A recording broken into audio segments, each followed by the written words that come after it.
And now, it's time for another Dice Tower review with Tom Vasel.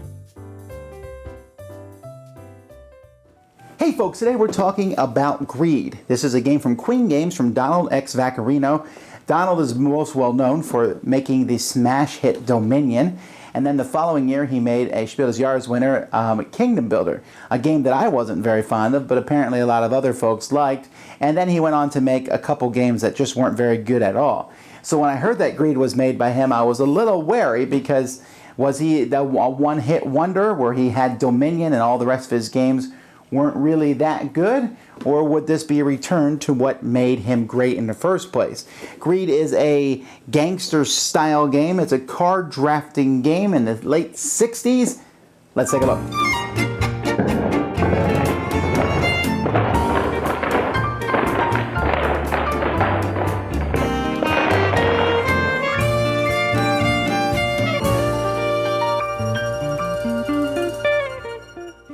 In Greed, each player is going to be dealt 12 cards from a deck at the beginning of the game.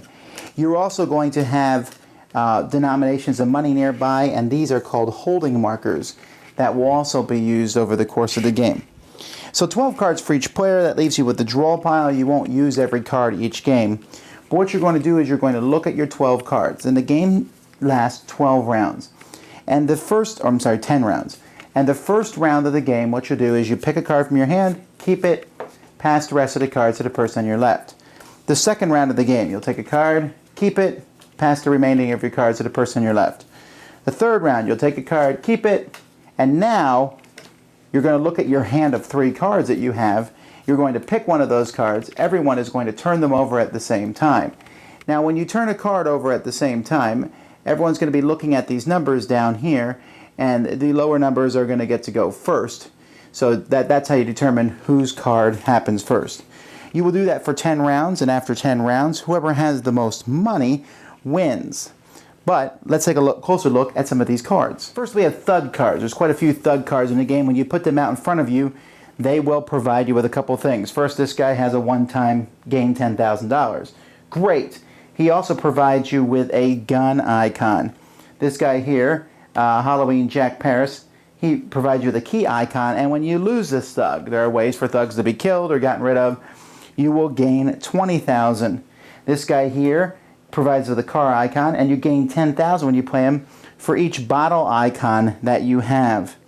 Or here we have Harvey Brains Ratcliffe. This turn, when the player to your left gains money, you also gain that much money. And this guy here provides 3 different icons, a car, a key, and a gun, but he has a cost. That cost means you have to discard a thug you already have, or discard a holding, a building that you already have, or pay 10,000 to get this guy into play. The different one would be need. Here at Rubberface Teach, you need to have another thug in play, and when you do, this thug becomes a copy of one of your other thugs. And sometimes you'll have someone like this. Next turn you ignore need. So next turn I can play somebody who has a need without having to have that stuff. Now this often comes into place with holdings. Holdings are another thing that you get to put in front of you. This one here, you need a gun and a key. You place a marker on this for each holding you have. So let's say I had 2 holdings already. I would put 2 markers on this. Markers are useful because at the end of the game, they're worth $10,000 each. Some buildings have costs, like this one. This one costs $10,000. And when you play a normal holding, you look at the icons on it that it provides. You're going to get a marker for each icon on it. You're basically putting shares into this property. Plus, if you already have any of those symbols in play, so let's say I played this and I already had a wrench in play. Maybe this Thieves' House here was already in play. I would get 4 because the Thieves' House also has both those symbols on it. The Thieves' House also has a need. You need 2 keys, so those can come from thugs or from other holdings. Here we have a Lamont's Escort Service. This costs 5,000 at the end of the game. If you are the one player with the most thugs, you'll gain 20,000. Here's Insurance Office.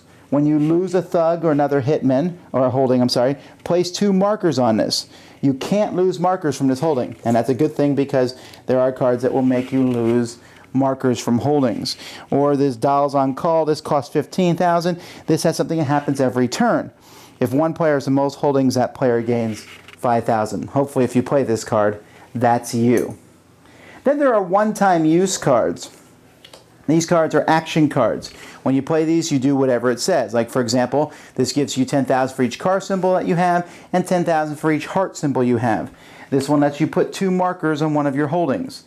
Some action cards have needs. You need to have one of each of those symbols in play, but if you do, you get 25,000. It would have been better if you had played this card the turn before. Next turn, double all the money you get. Or gain 15,000 for each marker that was on the holding you paid. You have to get rid of one of your holdings, but you'll get 15,000 for each marker that's on it. Or this one here, which has a need. Next turn, anytime you play a holding, place 3 extra markers on it. So you can see the order you play your cards in will matter, how you set up your display will matter, and like I said, at the end of the game, whoever has the most cash, plus remembering you get 10,000 for each holding marker, is the winner of the game. First, I think we have to talk about theme a little bit. Queen games, I usually associate them with family-friendly type games, although maybe Darker Darkest, which was a zombie-style game, didn't fit that. This does not fit that mold. This says on here 10 plus. That is crazy. No way is this 10 plus. This is probably 14 plus. There are lots of cards in here that refer to gangster killing and prostitution and drunkenness and things that are more of adult style themes. And I would just keep that in mind when you get into this. That's the kind of theming. This is gangster theming, not glamorized at all. Taking the theme then, besides that, the gameplay itself is really interesting. There's a lot of card drafting games out there. Fairy Tale started the genre, and there's very simple ones like Sushi Go. There's the very popular ones like Seven Wonders. This one, though, may be one of my favorite card drafting games because of how cool it is and how the cards interact with each other. I really enjoy how every game's going to be completely different. And I don't sit there and go, ooh, this card might be in the game, I'll wait for it. No, instead I look at the 12 cards and I say, okay, this is one I might use. This one seems like a good one. Then I get the next 11 and I'm like, ooh, here's one that works well with the one I just took. Then I get the next 10 and I'm like, this works well with the 2 I just took, but this one's really good. And so you have that tough choice of deciding which cards to draft. Then once you draft the 3 cards, you want to play them in the proper order. You also want to react to what other people are doing. Oh, wow, he has a holding with a whole pile of markers on it. Do I have a card that will let me steal that building or take some of those holding markers away from him? Oh, okay, this card just came by and I wasn't expecting to use this, or he's going to get, maybe he'll get money. I'm going to take the same amount of money as him. There's all sorts of neat cards in here. This thug gives you 5,000 every turn. You just need to have 2 holdings in place before you get to her. This one here, gain 5,000 for each marker the holding with the most has. Well, that's really cool if there's a holding with a lot of marks.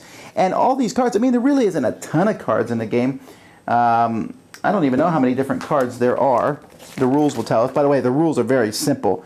There's 80 cards. So if you play a 5-player game, you're going to use 60 of those cards. So 20 cards won't be used. So you never know what 20 cards will be out. But I still think the variety and how the cards come to you is very different and interesting. It seems like a game that you could easily add more cards into the deck too. So I wonder if there will be expansions for it. Everything, the cards are good quality money. The markers are okay quality, but they're cool little dollar symbols. So, interesting game. You just got to be careful who you play it with. Like I said, I think the box 10 and up is crazy for this theme, but the theme is interesting and the theme works with the game, and the game takes drafting and lets you do some cool interaction with it. Recommend it. Greed. Thanks so much for watching the Dice Tower videos. Find more great videos and reviews, as well as our top-rated audio podcast at Dicetower.com. You can also find other great shows at Dicetowernetwork.com. I'm Eric Summerer, and you've been watching The Dice Tower. The Dice Tower is sponsored by Cool Stuff Inc., where you can find great games for great prices. Cool stuff in stock. Check them out at CoolStuffInc.com. Shut the door!